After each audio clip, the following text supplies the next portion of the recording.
Well, it's my very great pleasure to be sitting here with Alan Gore, one of our game's greatest administrators. Welcome, Alan. Thank you so much for taking the time to pop in and have a chat. I want to start, if I can, and take you right back to when you were 11 years of age. It's a long time ago. It's a very long time ago when you played for the Otahu club. What can you remember about going back and playing there? Actually, I remember a friend of mine at Herrick School suggested that he was going to go and play football, as that was all I heard, football, for a club in Otahu. And I said, I'd be interested in that. He said, well, come along too. And went along, and gee, they played funny rules, I thought. And so I went home and told my dad. He said, that's rugby league, he said.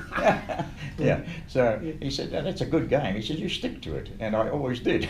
So when you think about that time, and you're 11 years of age, was there any players that influenced you in any way to stay in the game that you can remember? No, I think I so enjoyed the game and probably got a little bit better at it from after my first year that I just sort of stuck through it. I stayed with Otahu all the way.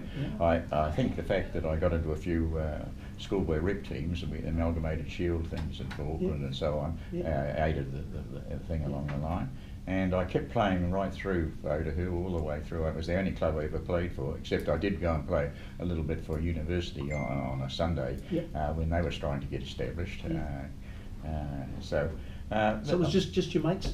It was just the mates that got us going, and we all, several other kids from that school also joined up with us later on, and so it's just one of those things. And as I say, we played for years through the schoolboys, all the grades, and then right through seniors. What about coaches? Coaches? Yeah, what about coaches? You remember much about coaches? Yeah, we had a guy called Everett McManus who was a fantastic coach. McManus, the great McManus name. That's right, yes. And Everett and Peter Shad to everybody.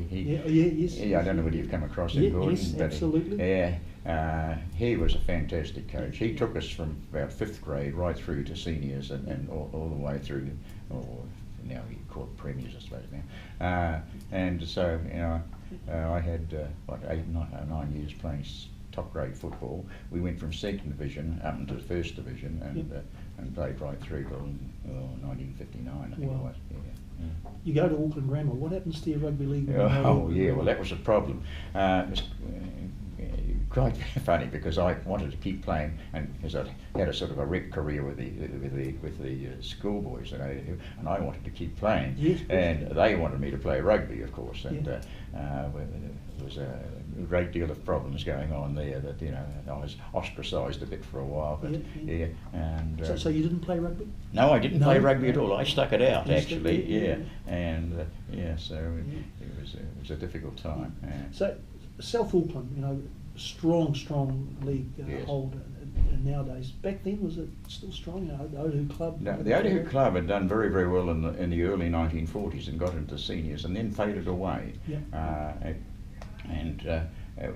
We, as I say, we picked up a team that was very good in the schoolboys, into the grades, and then into senior seconds. We had to try and win our way back, and we were very, very lucky actually, because we won the senior 2nd division, and well, that's not quite true. We played at Ellerslie. We used to go back again. There used to be 8 teams in the senior competition, and they were very good sides. City Newton was the team that had finished last, and they had to go into promotion relegation. So Otahu and Ellerslie had to play. We were the top and second teams in the senior 2nd division, and there were good players like Cyril Eastlake was playing for Ellerslie. Anyway, so we had to play off. They beat us 10-5, so we felt okay. We've got another year in senior seconds.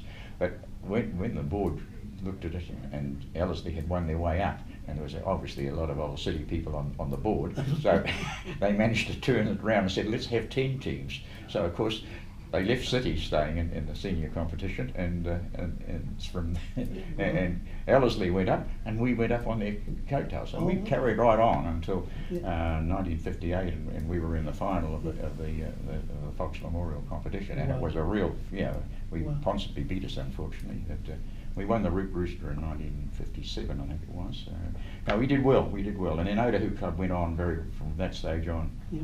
So I was going to mention that too, actually. In 58, you played Ponsonby in the Fox Grand Final.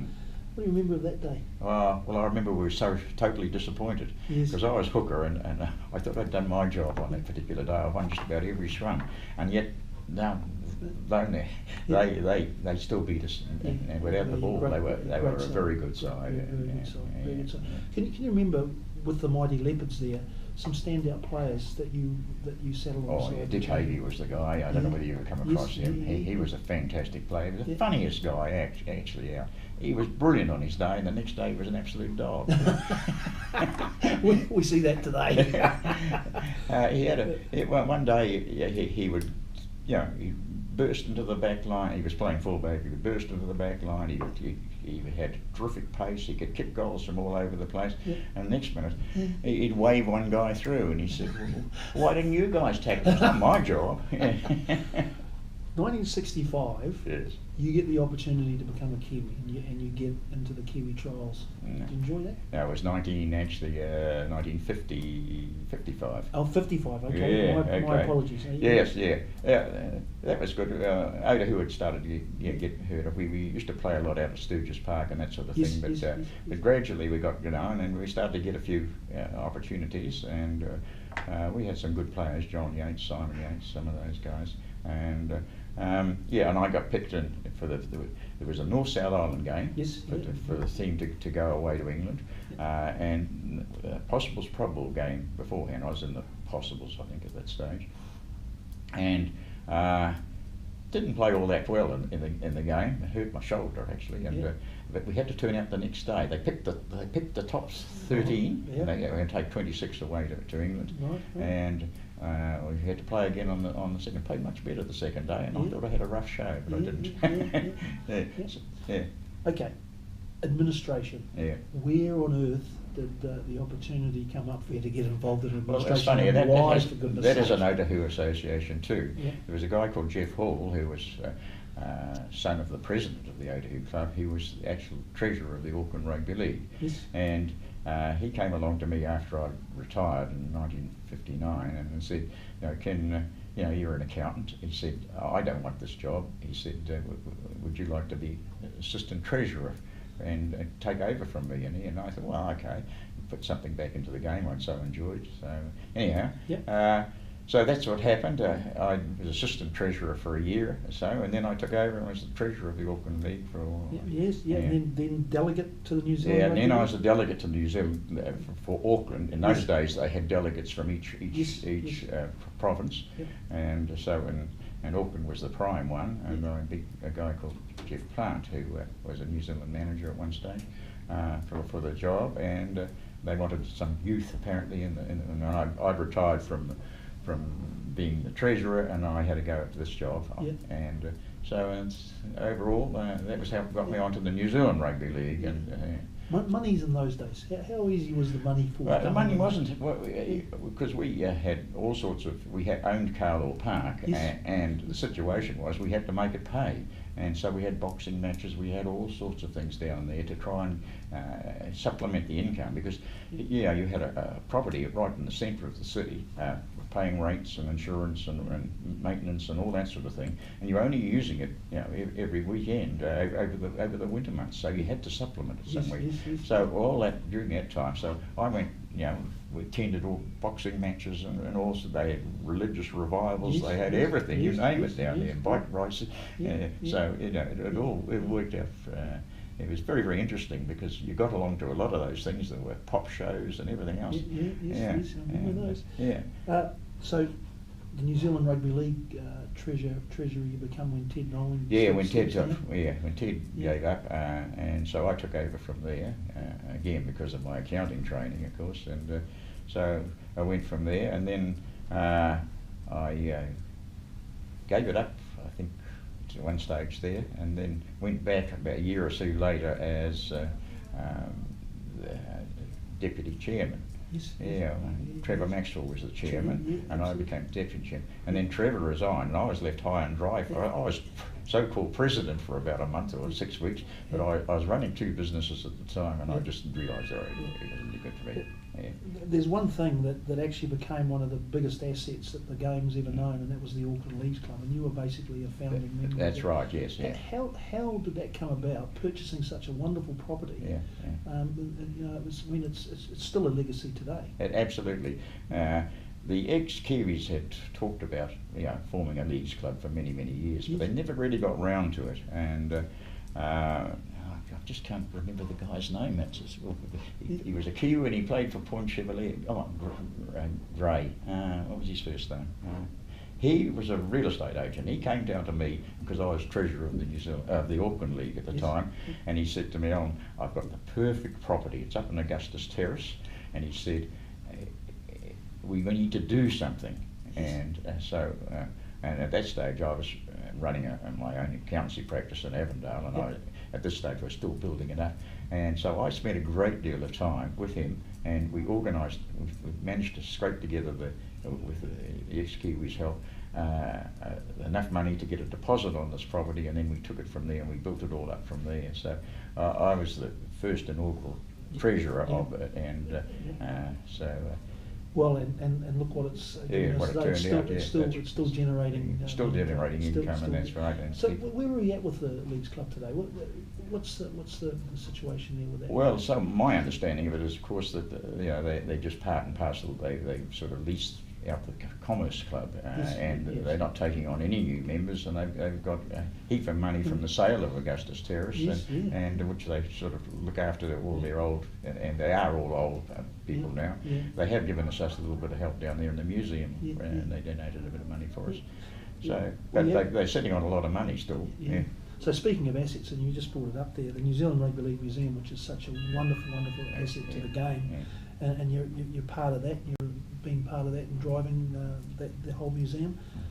That's such a wonderful thing to be part of, isn't it? Well, it was. It was very good. It was something that was always talked about, even when I was on the New Zealand Rugby League board. But Lion Breweries were always going to help out with it at one stage. They even offered the Carlton Hotel down in the bottom of Newmarket at one stage, and I thought that was going to go ahead, but for some reason it didn't. And then finally Jack Fagan got a group of the guys together and said, "Hey, let's do something positive about this. You always hear it's going to happen, but it never does." And away it went from there.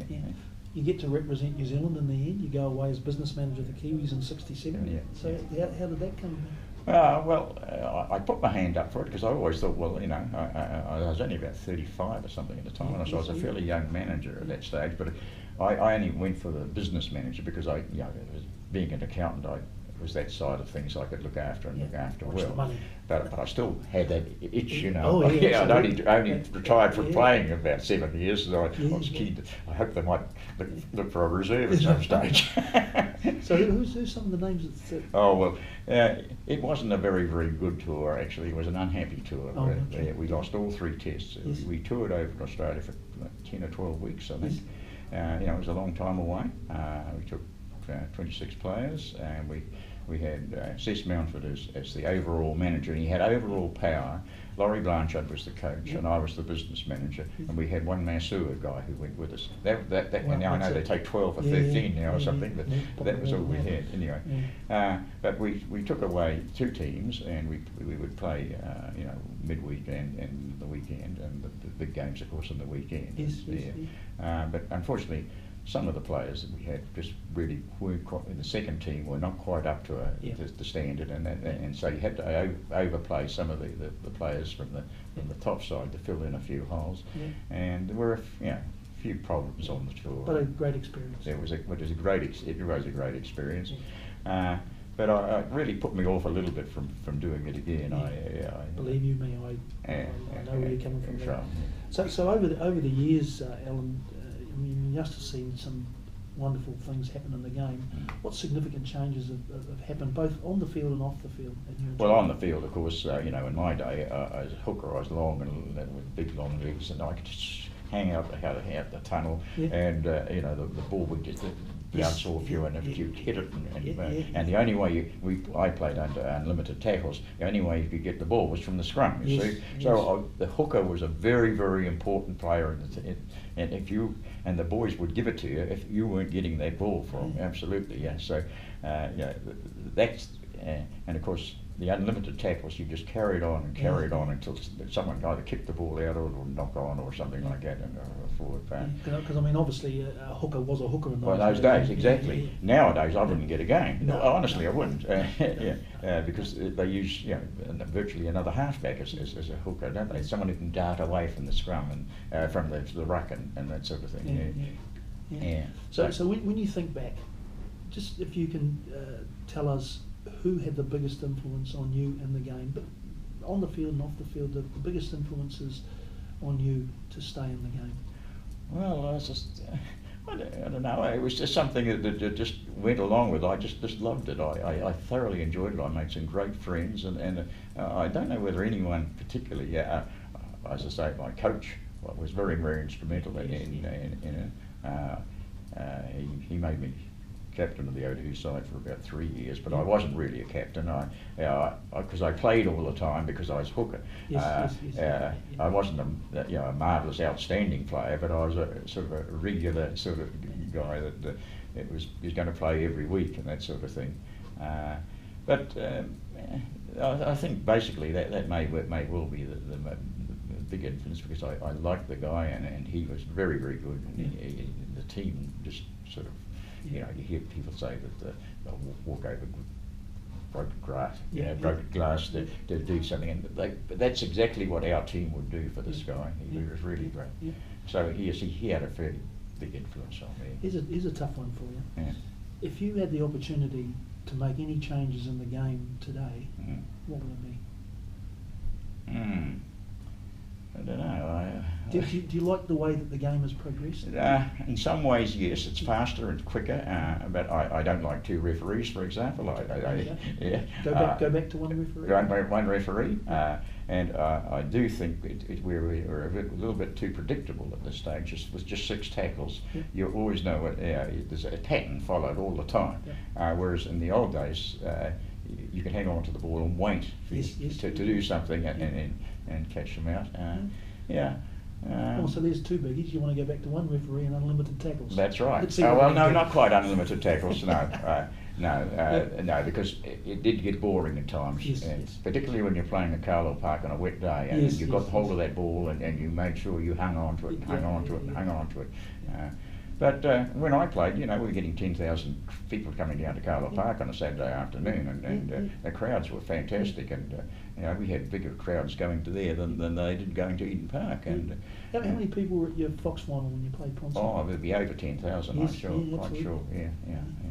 I mean, it was really something in those. In the 1950s was a great era, really. We produced some great footballers and great administrators too. I don't know about that, but so just Alan, on behalf of New Zealand Rugby League, thank you so very much for what you've done for the game and continue to do for the game. It's been our pleasure to be able to have a chat with you, so thank you so much. Good. Thanks, Geordie. It's been a pleasure. Thank you.